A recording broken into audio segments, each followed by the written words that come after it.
Ngayon, mga boss, dakuin natin si Congressman Chel Jokno. Meron siyang isang nasilip pa dito. Meron siyang isang nabuko dito. Patungkol naman po doon sa kaibigan ni Chis Escudero na umamin. 'Di ba umamin ho mga kababayan ito na nagdonasyon niya kay Chis Escudero doon sa kanyang kandidatura noong 2022. Ay, tama ba 2022? O tama, 2022 dahil 2025 na tayo eh. 30 million ang idinonasyon ni Lawrence Lubiano doon sa kandidatura ni Chis Escudero, mga kababayan. At si Lawrence Lubiano ay isa sa may-ari nung top flood contractor.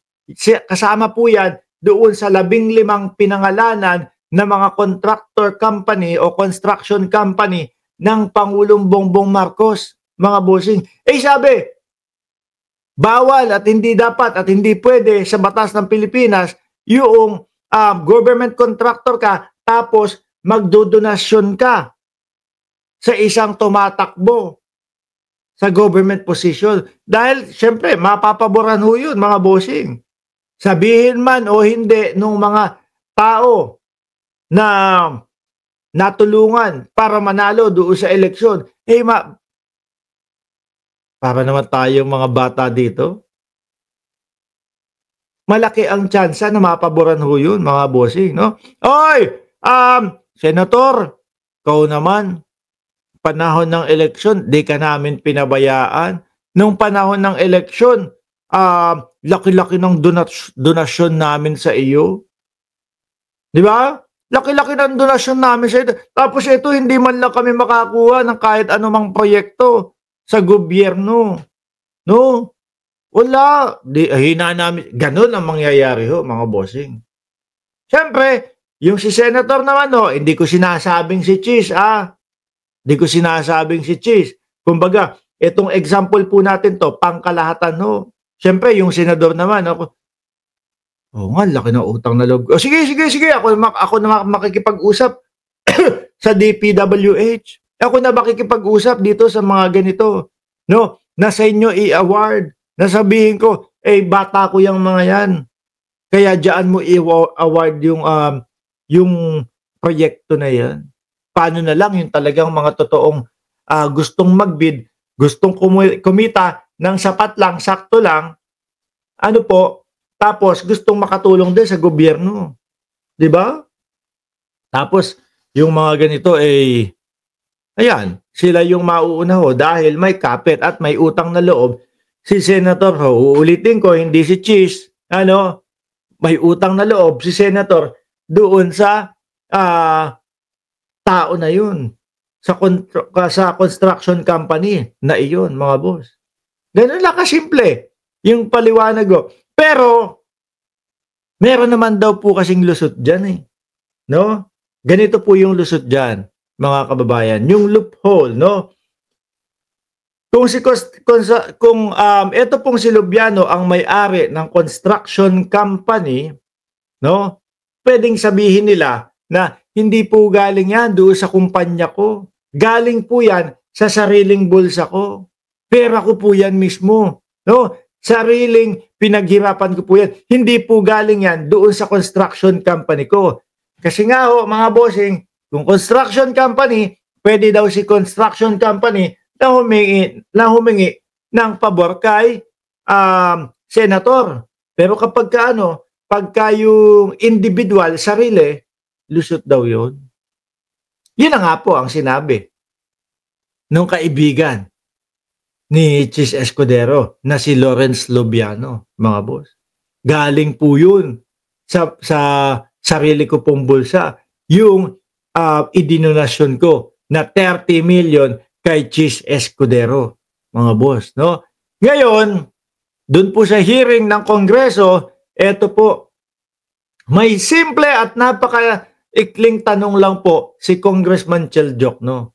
Sabi niya dito, mayroon po ba kayong asawa, kamag-anak, kapamilya na nasa gobyerno ngayon? Parang Christopher Lawrence Tesoro, ano, tesoro, Bongo din pala 'to. Meron, mga kababayan, ano, meron, no? Ayan ang sabi niya, "Kapatid ko po, Your Honor, mayor po sa isang bayan sa Sorsogon, brother ko po, city councilor din." Ba? Hindi, pamilya din pala sila ng mga politiko. Malamang sa alamang kapag kayo nagkakapilian nung mga nung mga proyekto, baka may konting tulong ni mayor. Baka lang naman mga boss. Pero kadalasan naman pong mga sinasabi nila o kadalasan naman pong mga idinadahilan nila mga bossing ay, naku, walang kinalaman. Hindi ako nakikialam. Yung tipong gano'n. Bata pa lang pa po ako, construction company na po yan. Hindi po ako nakikialam doon sa mga negosyo ng aking mga magulang po. Mala Christopher Bongo. No? Kahit po sila ang may-ari yan, hindi po ako nakikipag-ugnayan kahit kanino ho. No? Para mapaboran yung negosyo ng aking pamilya. Parang Christopher Lawrence Bongo, mga bossing. Ay, nako po. Ayan, mga kababayan, tingnan nyo, sila-sila din. Kamag-anak din nila, mga politiko. Di ba? Sabi ko nga sa inyo kung etong issue na ito, hindi sineryoso ng Pangulo, hindi lulutang ho ito. Pero dahil po, seryoso si Pangulong Bongbong Marcos na malutas po ang pagbaha sa Pilipinas at seryoso si Pangulong Bongbong Marcos na hagilapin yung mga may pananagutan, lalong-lalo na doon sa mga ghost project, etc., etc. Talagang umabot na po ito sa ganito. Talagang nag-domino effect na ho itong mga ito, mga kababayan. Di ba? Nag-domino effect na ho. Kaya umabot din doon sa nakalkal yung donasyon niya kay Chis Escudero na sinasabi nga daw kung sakali na yung construction company niya ang nag-donate kay Chis Escudero, bawal. Pero syempre ho, mga boss, iimbestigahan pa din ho ito. Lalo na ho mga kababayan, ang ating Pangulo ay seryosong masugpo o seryosong mahagilap yung mga umabuso dito. Kaya po nagtayo ng independent body na iimbestiga po dito sa suliranin ng ating bansa. Hindi po yung yung Senado. Nako, hindi na po yun. Huwag nyo na humpasinin yun, mga kababayan. Alin, yung DPWH, meron silang sariling silang sariling pag-iimbestiga. Ano yan, mga iniimbestigahan nyo, mga kaibigan nyo din, kayo-kayo lang din. Lokohan yun. Di ba? Nararamdaman at pakiramdam namin, isasalba nyo lang yung mga friends ninyo dyan. Yung mga nadadawit na mga kaibigan nyo dyan. Yung mga nadadawit na mga pangalan dyan sa Senado. Di ba? May mga nadadawit yung mga pangalan dyan, mga boss. Nadadawit yung insertion ng Senado. Ilan niya? Magkano? 142 billion daw ho. Yung insertion ni Boss Chis. Ay hindi. May paglilinaw pala si Senator Tito Soto doon. Na umabot daw ng ilan? 300 million. Yung 142, yun yung napabalita. Pero, base doon sa kanyang investigasyon at nakita, umabot daw ng 300 billion. Mga kababayan, pasensya na ho kung milyon yung nasabi ko. Hindi ho milyon. Maliit ho yun. Billion, mga bossing. 142 billion yung napabalita. Pero ayon naman kay Senator Tito Soto, halos nung kinuwenta ko, umabot ng 300 billion, mga boss. No?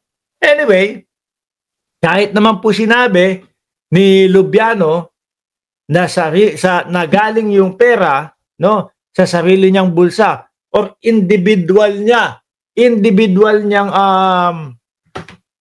donasyon yun, hindi galing sa construction company. Sabi ko nga ho, mayroong mga independent body na tinayo, binuo, inoorganisa si Pangulong Bongbong Marcos para lahat po ito, mga kababayan. Ultimo po, sa pinakaugat ay malaman kung ano ang katotohanan, no? Ano kaya, no? Hindi, ito lang, kung sakali, no, na mapatunayan nagkasala si Chis Escudero, naku, kulang na naman po ang senador natin. Tingin ko hindi naman po kasi papalitan 'yan, eh, kung kukuha do'n sa natalo sa 2025, hindi naman ho gano'n, eh. Magiging kulang lang po parang yung ano, yung nangyari po do'n sa 19th Congress sa Senado, nung nahugot po si Angara doon po sa bilang DepEd Secretary kasi nga po hindi kaya, 'no, o merong mga nakita na mga pangit na pamamalakad sa Vice Presidente doon sa DepEd. Ayun, kulang lang ng isa yung senador natin. Ayan. Eh baka maging kulang ng dalawa ho, mga kababayan, kung sakali. 'Di ba?